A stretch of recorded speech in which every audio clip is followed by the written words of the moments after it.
Hi there, and welcome to the latest edition of the Gersnet Weekly Podcast, the independent Rangers podcast, which is brought to you by fans for fans, where the content is absolutely free. It's episode 227 of the Gersnet Podcast. I'm your host tonight. I'm Colin Armstrong.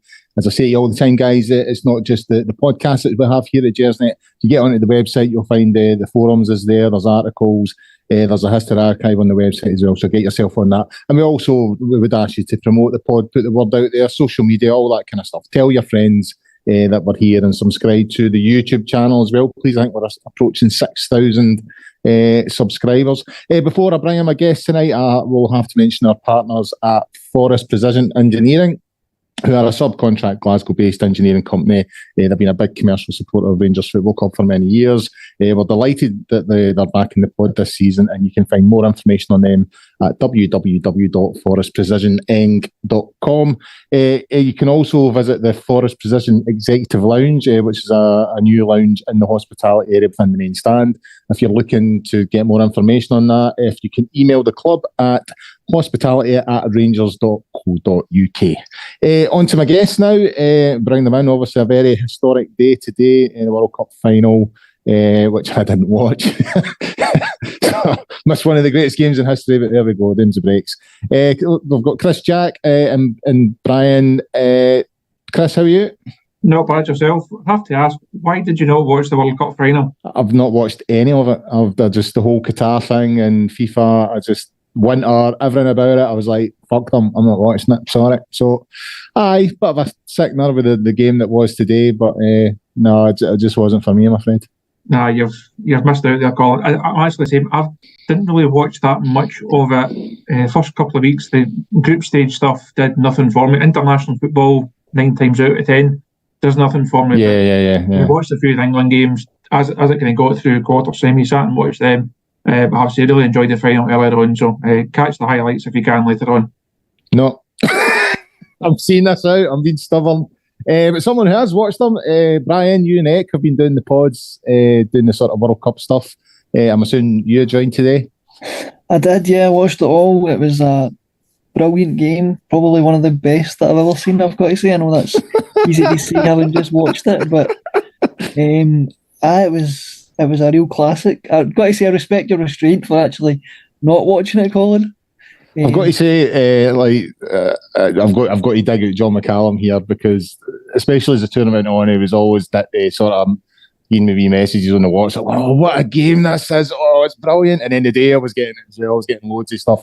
I was out with the dog, and then I was making dinner, and my son was watching it, and he came in at the end there going, "That's the best game I've ever seen in my life." And I was like, "Okay, it's going to be a rough few hours getting WhatsApp messages, all my mates telling me, get it up, mate." But no, you want to know something?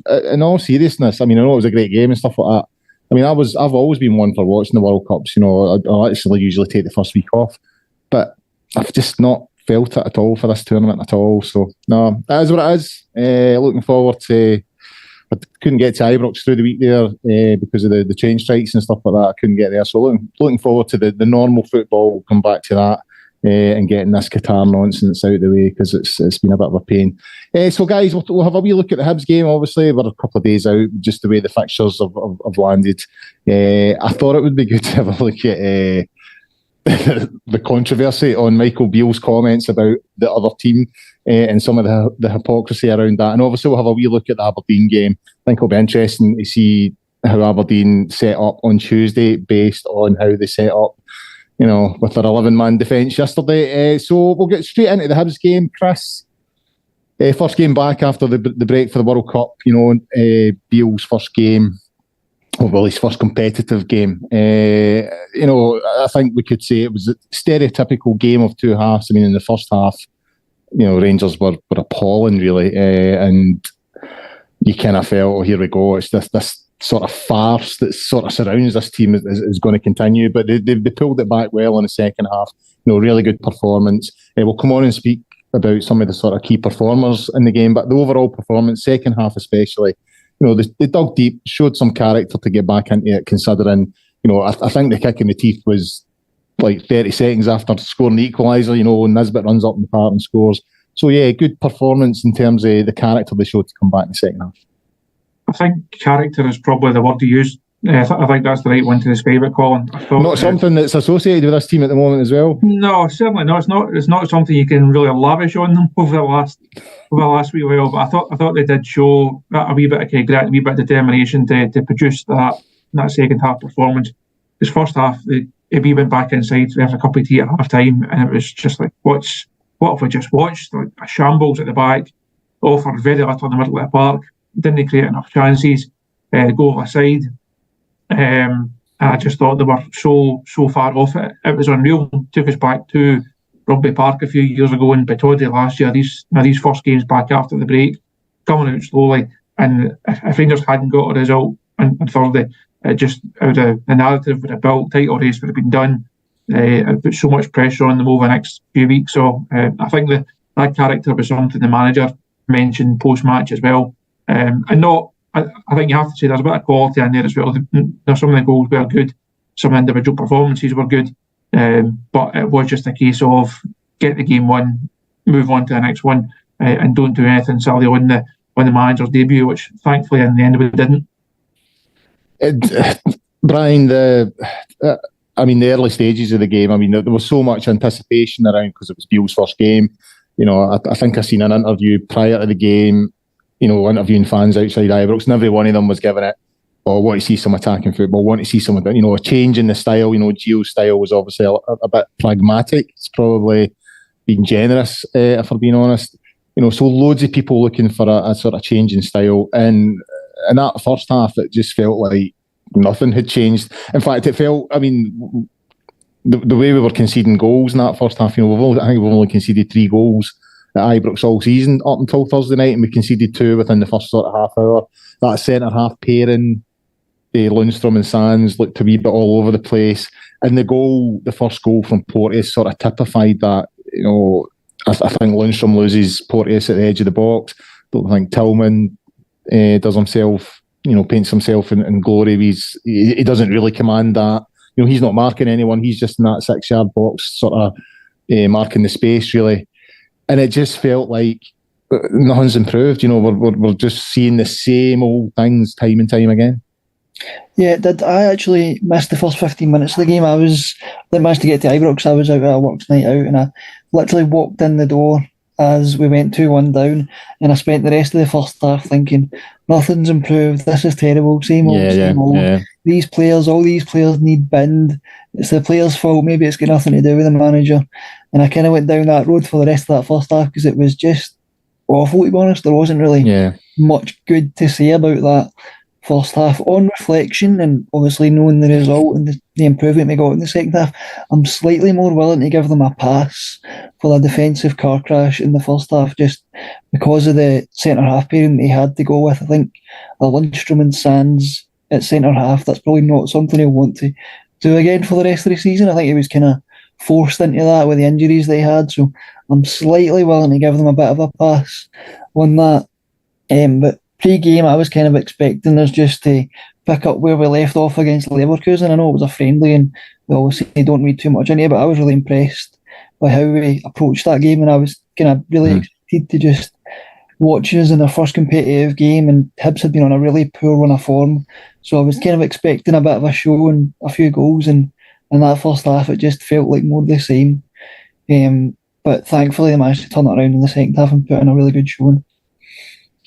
Chris, the goal scorer, Porteous, Ryan Porteous, obviously he's announced that he's leaving Hibs. There's a lot of talk that it could be, strong rumours that he could be on his way to Ibrox. I'll come to both these in this one, but we're keen to get your views first. I've got my concerns if that is the case. If there is a chance that Porteous is coming to Rangers, I think the guy showed, he's still young, but his character at Hibs and the stupid stuff he gets involved in on the park, some of these tackles that have been potential career-ending tackles, in my opinion. Some of the stuff he's got involved off the park as well, nonsense, court appearances, all that kind of stuff. I just wonder if that type of character would be able to cope with the spotlight that players receive at Rangers. And in terms of his ability, I would slightly question that as well. I mean, he's a good player, obviously. You know, he's an international now. I think his positional sense is a wee bit off at times. I think, you know, we've seen that he can be reckless with his tackling and stuff as well. But also, there's this thing that we need to sign Scottish players to comply with this UEFA rule and all that kind of stuff. So, one, you know, in your position as a journalist, have you heard anything on the Porteous to Rangers? And also, do you think it would be a good move for the club? Somebody that I spoke to the other night did mention that he had heard a wee while ago that Porteous was someone that Rangers were looking at. How firm the interest is, I don't know. I'd be surprised if Rangers didn't at least have him on a list, because he does tick certain boxes. He's young enough, he's got sell-on value, he's Scottish, he knows the league. There are things there that do point you towards why he would be a good signing. Personally, I don't think he's good enough. I don't think he makes Rangers better right now. And I'm also not sure from his point of view whether it would be the best move for him. I know he mentioned the Sky interview. I think he said it wouldn't go down well or something to that effect. I think if you're Ryan Porteous, you go down south, make your name, make your money, and then see where the game can take you. I think coming into, for a lot of the reasons you mentioned there, Colin, coming into Ibrox with the drama and the headlines that move would create, there's a lot of pressure on him to then perform. If he doesn't, it's then where does he go next? And I think at his stage of his career, he's as well going down south. I think he'd do fairly well in the Championship. I think he's got capabilities and abilities that would get him a decent team down there. Have a couple of years down there and then see where his career takes him. Right now, I don't think he takes Rangers to the level that's required. So personally, I would hope not. And before I go over to Brian and get his opinion, you were talking about there he ticks all the boxes, you know, in terms of being Scottish and all the rest of it. And I get that. If that is the case, because this is something that slightly bugs me, why was there no interest for Rangers in Lewis Ferguson? Because he ticks all the same boxes, doesn't he? Does it though? I mean, well, I suppose Aberdeen Rangers could be a controversial move, but I just find it odd. I mean, I think that the two of them, I know that they play in different positions, but I just felt Ferguson was he's a better player in my opinion than Porteous, and I just find it odd that we were never in the hunt for him. Something we asked Michael Beale about it last week before it must have been last Wednesday, the pre-match presser. I didn't want to get involved in talking about Porteous specifically, but did talk about it's important for Rangers to sign the best young Scottish players. And I've seen it before, like signing Boyd and signing Whittaker and signing Thompson. These guys, these type of signings, I think do have a place in the Rangers squad. It's something that will be one of the lower leagues. Celtic made a lot of money from and did well from signing Gary Mackay-Steven and that type of player. Also Stuart Armstrong, probably the best example. I think there is a market where Rangers should be going and picking the best of Hibs, Hearts, Aberdeen, Kelly, if there's anybody coming through. Right now, I just don't know if Porteous is at the level that makes him better. I think Lewis Ferguson would have been. I think Josh Doig would have been. Right now, I don't think Porteous is. But that's not to say he's not a good player and he's not got the ability to go on and be a better player. I just think where Rangers are right now, it's probably not the right move for him. Brian, how do you feel on Porteous? Does it give you the slight heave, or are you open to the prospect? Nah, not for me. I think both for the off-field antics that goes with him and also his on-field ability. I don't think he improves us. I think he's not any better than what we've got. He would certainly be available more than, say, a John Souttar, but I think John Souttar's actually a better defender if you can get him fit. I know that's a different topic in itself, but I just don't think he improves us, and I think the baggage that comes with him, I don't think it's worth it. I think he seems determined to sort of play up to that character that he's built around himself in terms of the kind of, you know, hard man act that he plays kind of thing. Yeah. He seems determined to play up to that. And I think when he first broke through at Hibs, I actually thought he was a really promising player. And I thought he would have been coachable and he could have improved him, but I think he's let his ego and his character sort of take over, and he's almost known more for that than what he is his actual footballing ability. And I just think it's a distraction we could do without in the dressing room. I don't imagine the other players would take well to that either. having a character like that in the dressing room. And there's also the fact of the way he plays, he would probably get sent off in every match he plays for Rangers, just given how we are refereed and how he tends to play in terms of the tackles that he goes in for. We've seen him already put in some horror challenges that go unpunished at times. If he was at Rangers, he'd be getting sent off every other game.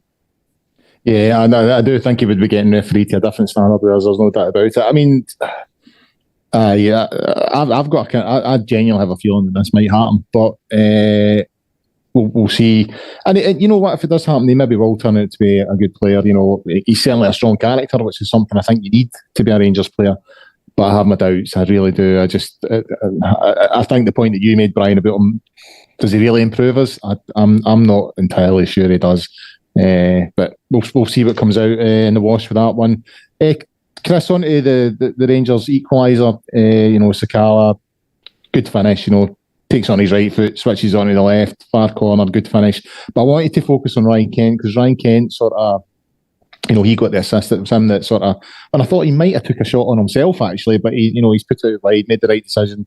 There was one or two wee signs on Thursday night. I thought that Ryan Kent had that sort of attacking intent in his game again, something that I don't think we've seen for a while. I've seen a lot of stuff on social media recently, people posting clips, particularly the 55 season of Ryan Kent being really direct, past players, 1-2s, getting it back, shifting it in, scoring. You're actually looking at these clips thinking, he's nothing like that anymore.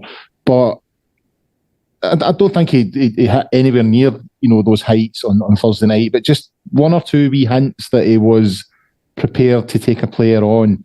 And do you think that's maybe something that Beale might encourage? Maybe the fact that it's a different man in charge now. Maybe part of Gio's tactical setup was to sort of put the reins on Kent a wee bit and say, no, you don't need to do that. Can you see Kent improving under Beale in terms of going back to the sort of performances that we got from him, a couple of seasons back? I think if anyone's capable of getting that Ryan Kent back, it should be Michael Beale. Also a great relationship over many years, not just at Rangers. I think a lot of Kent's trouble over last, it's not just this season, going into last season as well.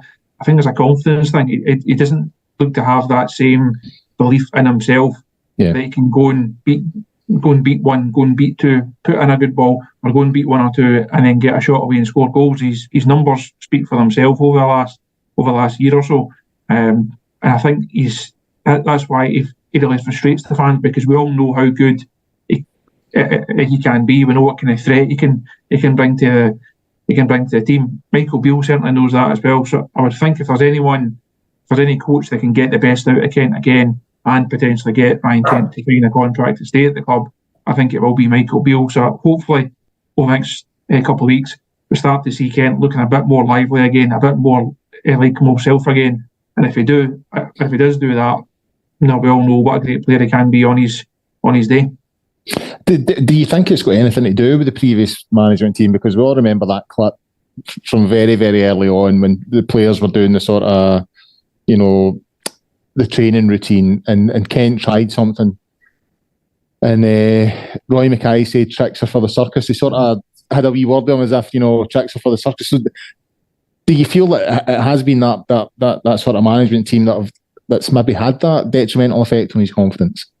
Somebody actually mentioned that to me last week or the week before, in terms of if you look at the players that Gio spoke about, he almost called Ryan Kent out a few times and said, I demand more from him. Most of the players he was really defensive of, but when it came to Kent, he was always pushing, always wanting more. I don't think he really gave him such a hard time, certainly in public anyway.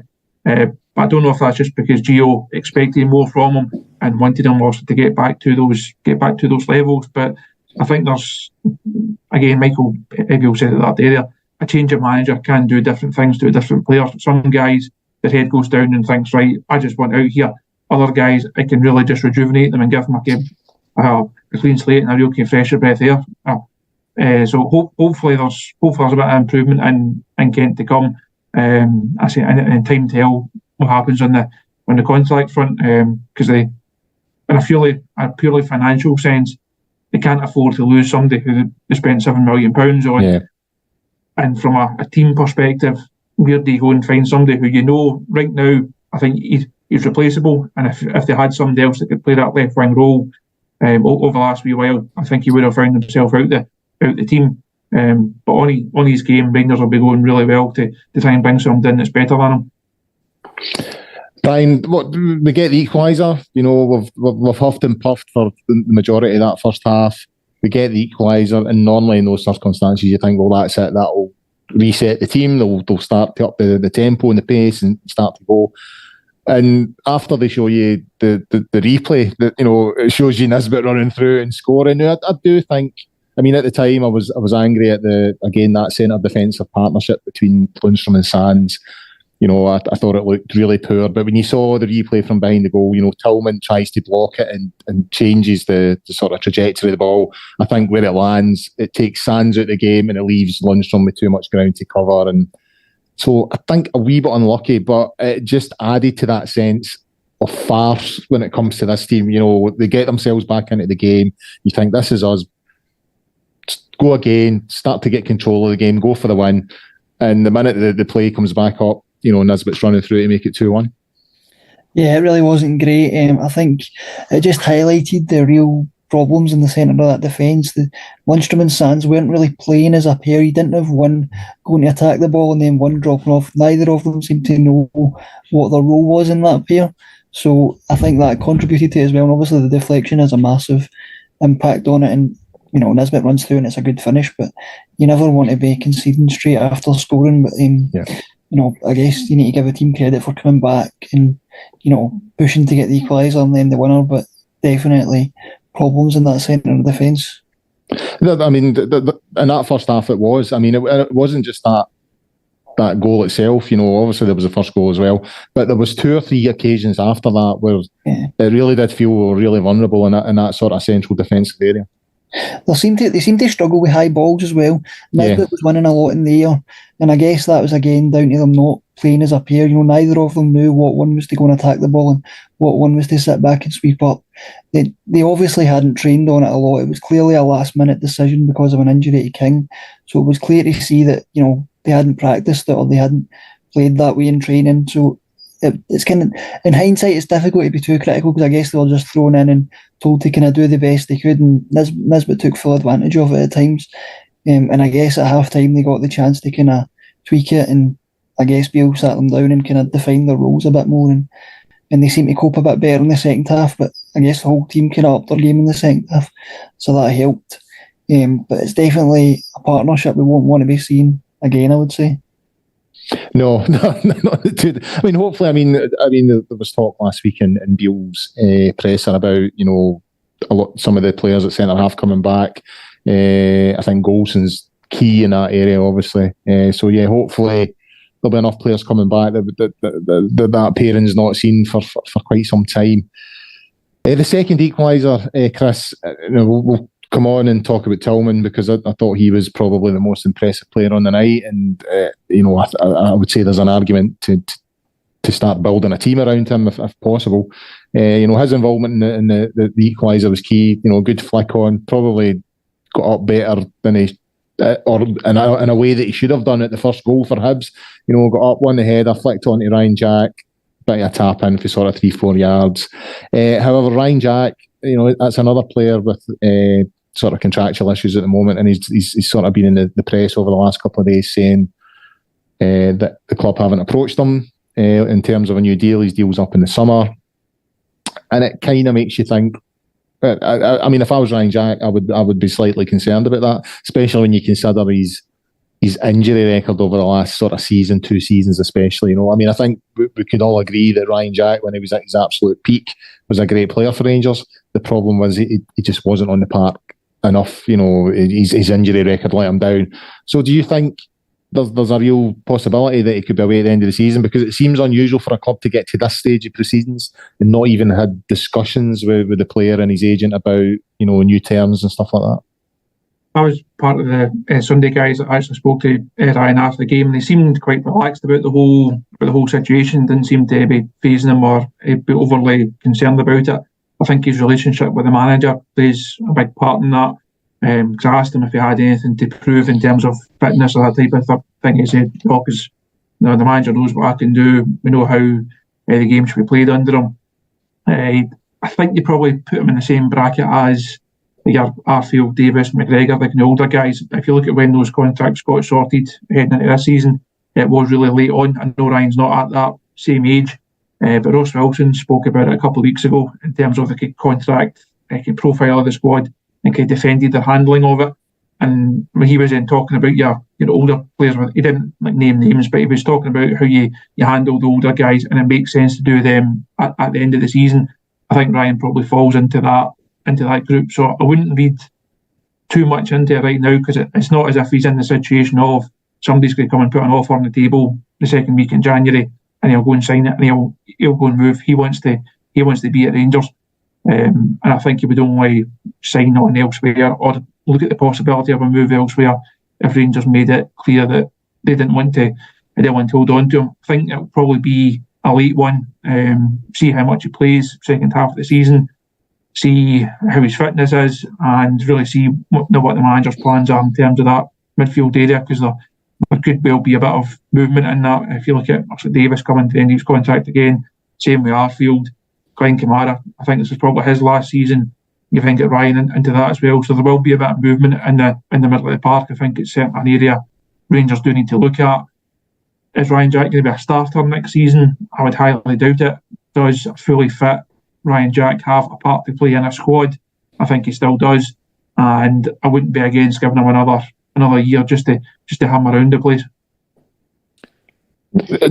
Brian, would you agree with that? Because I'm slightly, I wouldn't say I disagree with it, but his injury record is a concern to me, I must admit, and to offer him another deal when you consider the amount of games that he's missed over the last few years, I think that's what makes him different for me for someone like Scott Arfield, who is fairly robust when it comes to injuries, and that we all know he's not a starter. We all know he's just going to be a squad player, get the odd start here and there. When I think of Ryan Jack doing that, my worry is, well, is he actually ever going to be fit enough to be a squad player? Because the amount of time that he's had out of late is a concern for me. Yeah, I think it'll be a concern for the club as well, and it'll probably be the reason why they've left it so late is, as Chris said, to wait and see how much he plays this season. We all know that Ryan Jack's a quality player, and on his days, he probably, definitely gets a starting jersey in that centre of the park. We've seen it, especially under Gerrard at times as well. We all know that Gerrard absolutely loved him. The problem was he just couldn't stay fit. The other kind of aspect I wonder about is he's classed as a homegrown player, so they might want to keep him around to fill that quota as well. We obviously need a certain quota of, home-trained players. So he falls into that bracket as well. So I guess that's something that goes in his favour. But I think they're probably just waiting to see, is he over his injuries? Can he put a sustained run of games together? And I'm guessing if they can, they would happily offer him another year.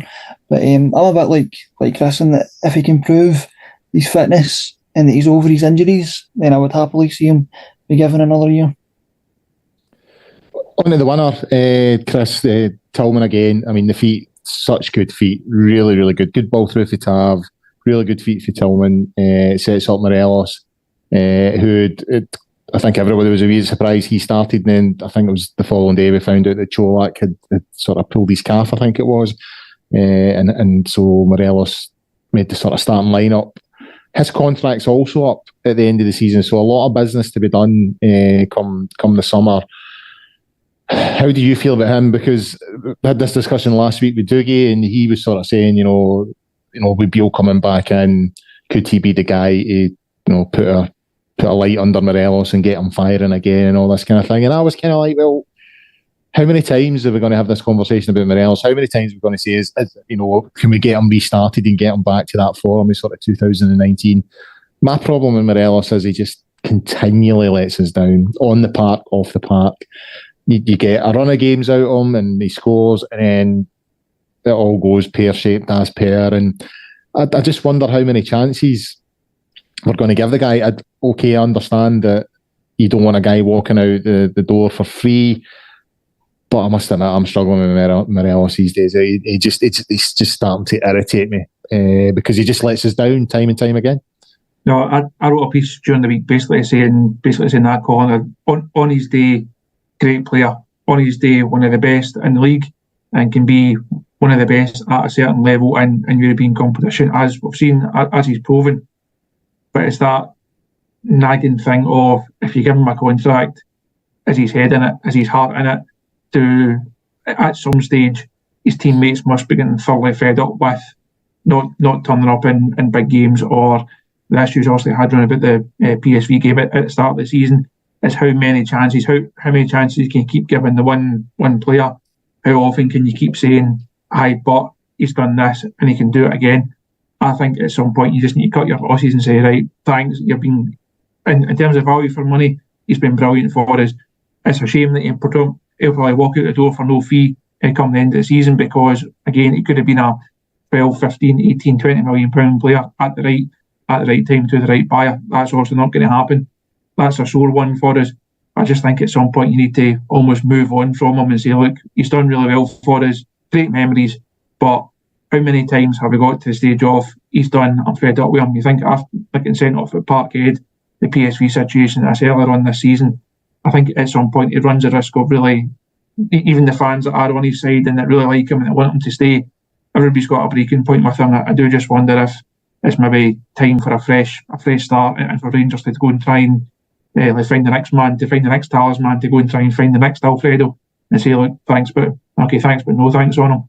I think it's a lack of ambition, because like I'm thinking about the Feyenoord game, especially that UEFA Cup run that season, the teams he scored against, obviously Porto and Feyenoord, and that night in Rotterdam, I remember saying to my son after the celebrations, I think it was when we went 2-1 up, I was like, he's the best Rangers striker I can remember in years. You know what I mean? We're going to get a fortune for this guy. And it's just never happened. He's got this amazing ability to just cut his own neck, or I don't know what I'm trying to say, but he undermines his own ability with his lifestyle choices and with his attitude on the park. And I just think his career's not reached the potential that it could have reached. You know what I mean? Obviously, he's at a top club. He's earning top money at Rangers, but I think he could have went another couple of rungs up. I really do. No, I think so. And I think one day the penny might drop for him that, yes, he's done very well. He's made his money. He's made his name. I just wonder if after that 19 season you mentioned, after 20, after winning 55, that was the time for him to also kick on and go again at a bigger club, at a higher level, and really go and show what he can do. I know he's still young, and 25, 26. He's still got loads of time ahead of him if he wants it, but he's almost in danger of ruining the chance now. And I think it's probably best for him to actually go and try somewhere else and go to Spain or Portugal or somewhere and go and say, right, this is almost trying to reinvent himself again. I think it'd be a shame to see him go. Financially, it'd be a huge blow. You think back to some of his great performances and goals. Everybody wants him to do well. If he's the type of guy, he'll not kick his own arse for the next 6 weeks. He'll score. There'll be a motivational quote on Instagram or Twitter, and everybody gets back on side of him, and he'll do a bit of badge thumping. It's great. Everybody gets back on side. He'll score in 2 or 3 games, and you think, right, he's back. But then you just revert back to and he's off. And it's just like at some point you almost just get fed up with going through the Morelos cycle. And as great as he is, if the team at his best, as much as I like watching him, as good as he has been for Rangers, I just think we're almost at that stage of, do you just need to say, like, no, it's like, thanks, but no thanks. On to Tillman now, Brian, who very much won for the future, I think. Yeah, he's had his critics this season, and I would say some of it deserved. Sometimes I would say he lacks a wee bit of heart and all the rest of it, but I think you have to remember he's only a young boy, and I think we've seen enough this season to suggest that this boy's going to be a proper talent, and could be one that could maybe go for big money in the future. I mean, the 2 assists on Thursday night, the second one especially, as I was saying to Chris there, the feet, how he moves his feet was tremendous. Obviously got the 2 goals against Leverkusen the previous week. There's definitely signs there that he could be the player that we should be building a team around. Yeah, Chris spoke about Rangers potentially needing a new talisman if Morelos was to move on. I think Tillman's the the one you would look to build that team around and kind of be that creative force and that creative spark. I think his talent's been undoubted. I think, he came through the Bayern Munich Youth Academy. He's obviously got talent, and there's a player in there. I think he's just taken a bit of time to adapt to Scottish football and the physicality of it. But once he kind of settles into that, I think the sky's the limit for him, and Rangers could make real big money on him. You can see his balance with that, as you said, that second assist, the sheer balance just to stay on his feet and then find the pass that he wanted to find. That's, not many players can do that in Scottish football, and he's got the ability to really unlock a defence in those kind of tight games where teams park the bus and you're having to, play those kind of intricate passes to try and break them open. He's the one that we can look to do that. So yeah, I think, the signs are really bright for him, and the fact that we've got that kind of the option, first refusal or first option to buy him, I think it's a huge thing, because we could make some real big money on him. Yeah, I think he looks the real deal, and I think the more I think some people forget it's not just the football that people, players need to get used to. They need to adapt to their new home, their new surroundings. He's moved to a new country. A young boy. It takes time, I think. And don't get me wrong, there has been times when he's looked a little bit off it, but I've seen enough to have me convinced that this boy's got a really good future with us. Chris, penalty claim for Hibs. I have to say, if it was the other way about, I think I'd be claiming for it. I think there's maybe a wee shove on James Sands just prior to it. But what did you think? It wasn't as the one that I noticed at the time. And not a huge amount of players claimed for it, to be fair. You know what I mean? It wasn't really that big an appeal for the Hibs guys. There's nobody from a Rangers perspective looking around thinking, no, we've got away with one there. Lee Johnson has to come back after done his presser. Lee Johnson came back in afterwards. Yeah. Just to say, look, did they actually see this? A couple of the boys had seen a clip on their phone and said, we think it's a penalty. Having seen it again, if it had been up the other end, I think you'd be claiming for it. I think the phrase is, I've seen them given, certainly since the introduction of the TV evidence as well, or the VAR. So I think they maybe get away with one there. But as I say, these things even themselves out over the course of the season, I'm sure. Yeah, go on the Masons, that's what I say. That's one for all the Celtic fans watching. On to Beale. Brian, after the game, he sort of said that he knows he's got a job on, and he said that the players know that as well, that they appreciate there's a lot of work to do to get back to the sort of levels that this group have displayed in the past. He also talked about, which I found quite interesting, about anxiety within the players. He could sense at half-time they were anxious. They know, I don't think the league's done, right? I don't think 9 points is insurmountable. But you've pretty much there's no more chances now. You've pretty much got to go on a run and hope that Celtic drop points. If we're still going to drop points, then that's it. And it seems obvious that that's affecting the players. That prospect of dropping more points and falling further behind is having an impact. So it seems to me it's not just about, in terms of the ability, in terms of what they can show on the park. It's about the mental side as well. It's about being able to take on the responsibility and deal with the pressure, because they've put themselves in this situation. As I said, the margin of error is pretty much gone. So that's something that Beale will need to work on, giving these guys the belief that they can go on a run and they can close the gap. Yeah, I think, the fact that there's now no more room for error, you can understand how that would, kind of produce the anxiety in the players. That's totally understandable. But I think, Beale knows how good these players can be. That's probably a benefit of him being there before, as if anyone can get the best out of these players, it's probably him, because he's seen them at their absolute best when they produced that unbeaten season, so he knows what they're capable of producing, and he's obviously watched what they've been producing, and he kind of knows they're capable of much better. And you've got to imagine the confidence must have been on the floor when he came in terms of those last few performances under Gio. The players must have been at an all-time low in terms of their confidence. So he's got a bit of a job on to kind of build that confidence back up and just get them enjoying their football again. You could see that the one thing that stood out to me under those last few games under G was they just weren't enjoying their football. You could visibly see it watching them. They just weren't enjoying their job, essentially. They just, everything felt like a struggle. Every pass they had to make, they were overthinking.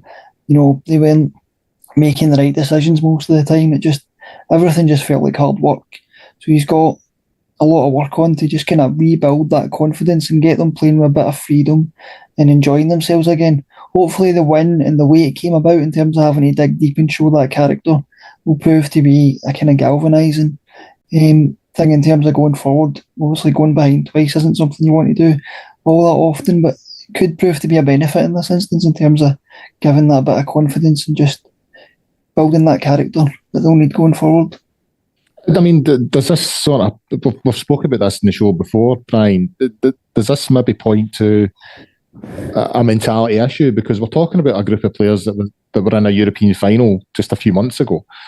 But the difference between the European stage and the domestic stage is there's zero expectation in terms of the European stage. No one expected Rangers to get to that European final. So that group are going into every game full of belief because the burden's on the other team most of the time, especially when you're going up against the likes of Dortmund and Leipzig and the likes, so the pressure's all on the other team. Is that maybe part of the issue here, that domestically the pressure's on Rangers, the expectations on those guys to get the results?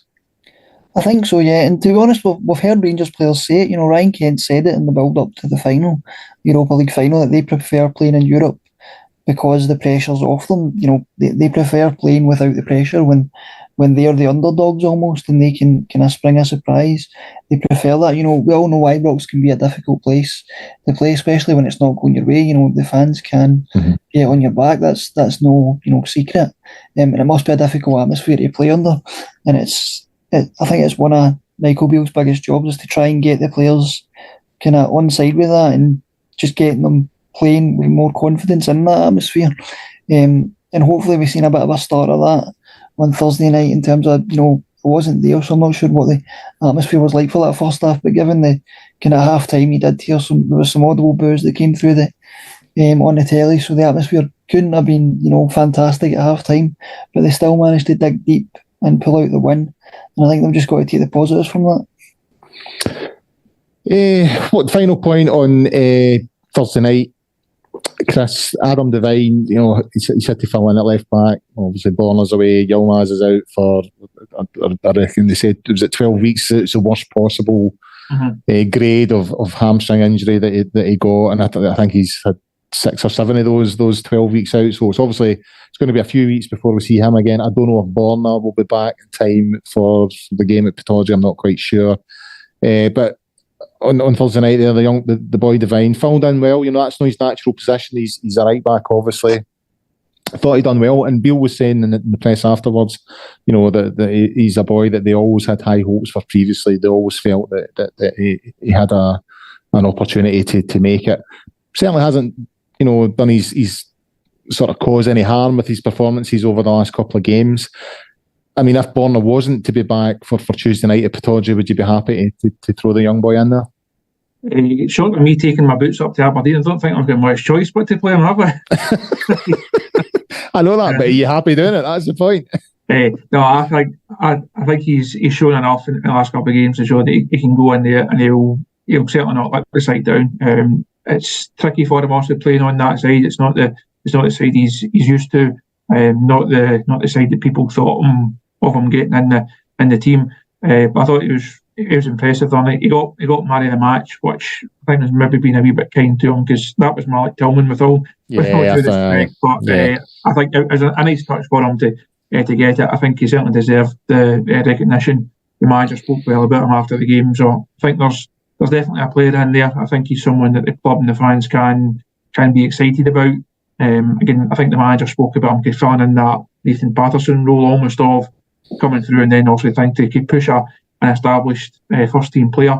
I know Tav spoke last week about not wanting to miss games, but I think second half of the season, certainly Scottish Cup and obviously depending on how the league season goes, I think Devine has shown that if Tav was to miss the game here or there, he can more than step in and do a good job for the team. So really excited to see how he develops, and playing at this level in these games with a bit of pressure on, even playing at a position, it might just be the making of him. It's challenges, it's different things for him to have to also take on and try and adapt to. So this run, much like it was with Leon King at the start of the season, you throw these boys in, see how they do, and if they can come through this period of adversity, if you like, it really could be the making of them at Rangers.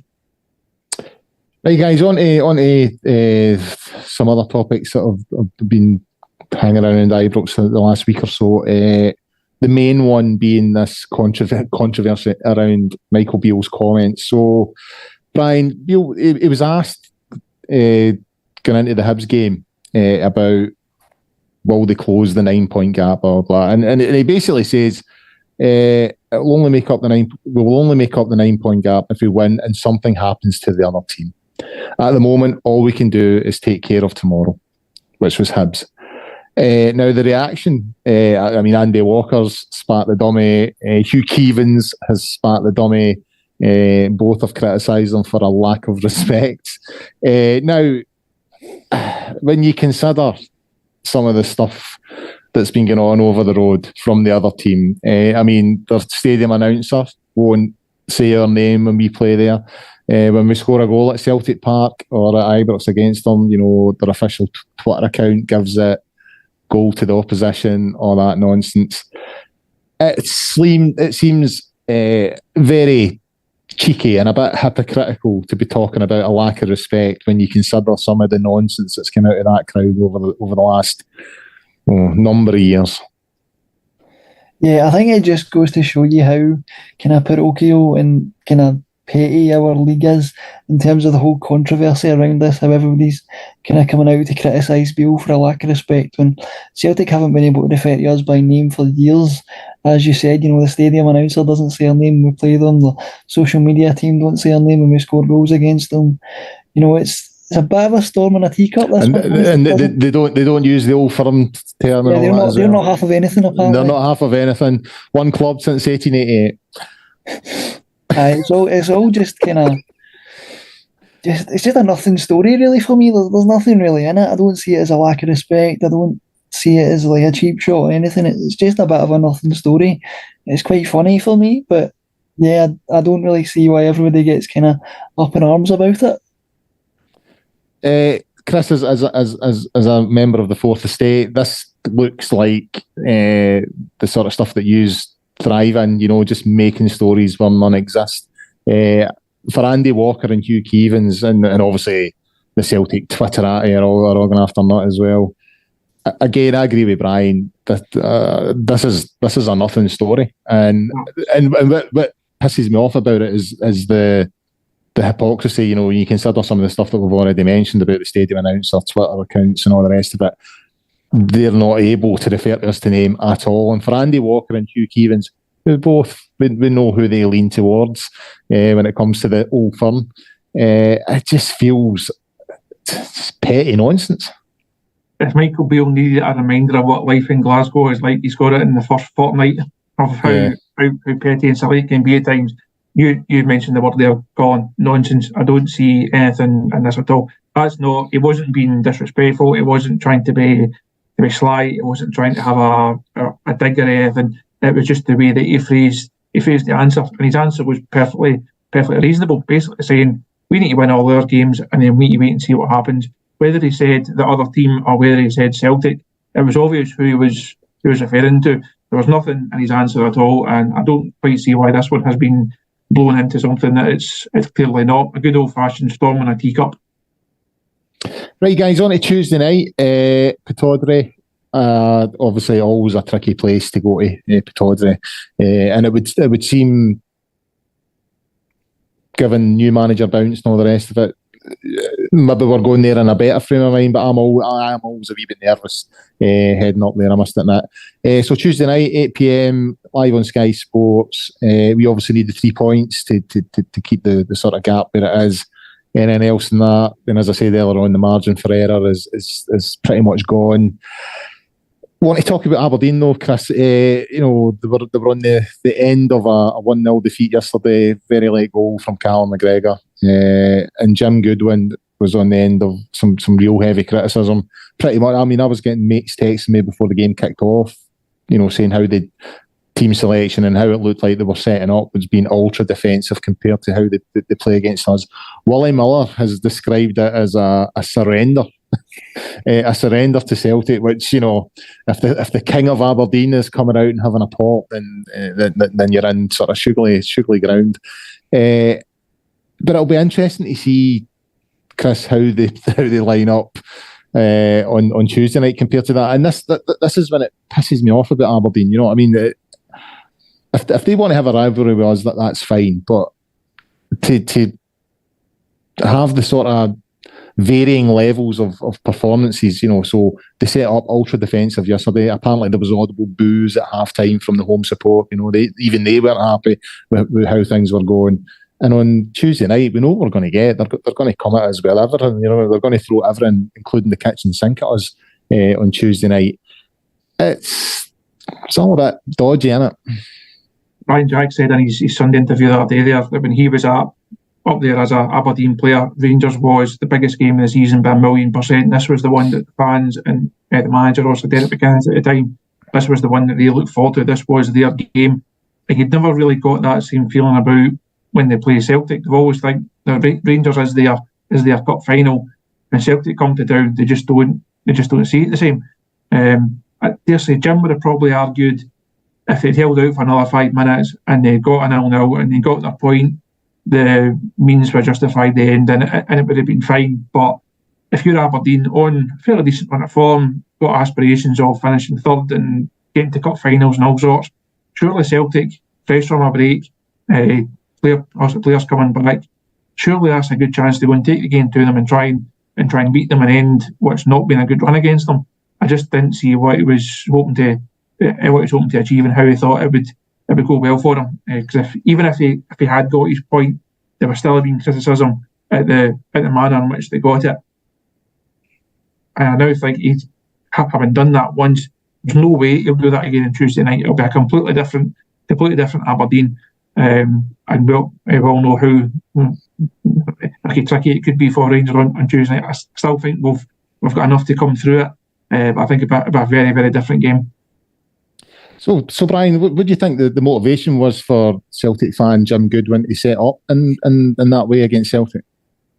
I can't imagine what the motivation might have been. I can't think. I mean, we know Goodwin tends to prefer playing a defensive system anyway. Maybe not that defensive, but generally I think he is quite a defensive manager. So I wasn't necessarily surprised to hear that he'd set up defensively and to try and contain them. I'm sure on Tuesday night he'll come out a bit and try and go for us.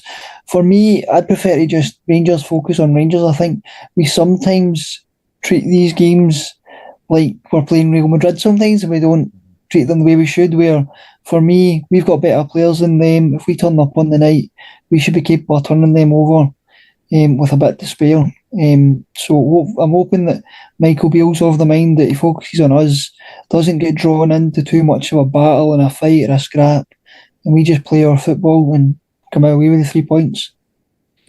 And Chris, I mean, in terms of Beale, I mean, when Aberdeen come to Ibrox, I don't feel like I'm going to a game that's a derby, if you know what I mean. Like, there's some sort of rivalry. It just doesn't feel like that type of game. Obviously, the games at Pittodrie are slightly different, but for Beale, if he was to get a victory up there, that would be a huge boost, in a very early stage of his managerial career at Ibrox, to go up to Aberdeen, a club that we all know they hate Rangers with a passion. As we said earlier on, Jim Goodwin probably won't set up the way he set up yesterday. He'll come out more attacking. There'll be a bit blood and thunder. If Beale comes out of that with 3 points, better still if he goes up there and puts on a performance and comes away with 3 points. It would be a huge boost for his early sort of stages of his career at Ibrox. No, definitely. I think that's one of the advantages of his prior knowledge of the league and of Rangers. He won't be surprised by a bit of blood and thunder at Pittodrie anymore. I think he's early on, and when he was here with Steven Gerrard, I think that first season it did take him a while to figure out that Easter Road is different, Pittodrie is different, and going up to St Johnstone, difficult going to Livingston on that pitch. It took them a while to figure out all the various nuances of going away to different grounds. That certainly won't be the case this time around. That squad are obviously been, or most of the squad have been over the course and distance as well, and know exactly what's at L68 and what it's all going to be about. So I think I fancy Rangers to go up there and get a good result, get the win to try and keep this momentum building. I think you will see an improved performance from Thursday night as well. Just a couple of more days on the training ground, a bit more time to get the ideas into them. And if they can go up there and get a result and a performance, as you say, it would really be a real key statement of intent win. And Brian, final point, Chris talks there about momentum, and that's kind of what it's all about. I think obviously the first priority at the moment is to keep that gap at 9 points until we get them at Ibrox, and then see what we can do there. So get a win up there, keeps that momentum going, gives the team confidence, and we move into that Christmas period, on the up. Yeah, that's the main priorities. A win on Tuesday night would be massive. In an ideal world, we want to be winning all our games up to and including the Old Firm game, and then just see where that takes us. That's all we can do for now, is just take care of our own business. We know the gap's there, but the only way we can reduce it is by keep winning our games, put pressure on them, and then when we come to play them, get the 3 points, and then that gap starts to reduce, and we just see how they handle the pressure. I'd be interested to see if we can just apply that bit of pressure. Let's just see how they handle it. They've not really had that kind of scoreboard pressure since their new managers came in. So it'll be interesting just to see how they handle it when they're the ones being chased down. So if we can manage to reduce that gap the other side of the new year, then we'll just see where that takes us. And you never know. It's football. Anything can happen. Absolutely. And on that positive note, we'll wrap things up for tonight. So a big thanks to Chris and Brian there for their contributions. Great stuff as always. We were live tonight on the Sunday night, but the show will be available to download and stream on a variety of platforms from tomorrow, including Acast, iTunes, YouTube, Castbox, Stitcher, Spotify, your usual places. We'll have a show out on Thursday night, I believe, Thursday night. John's hosting with Patrick as the guest, so tune in for that. In the meantime, get yourself onto the Gersnet website and forums at www.gersnet.co.uk. I don't believe I'm back on before Christmas, so have a nice Christmas, guys. Hopefully we'll have a good period through that time, and hopefully close the gap on that shower over the other team, as we like to call them now. So until the next time, guys, bye for now.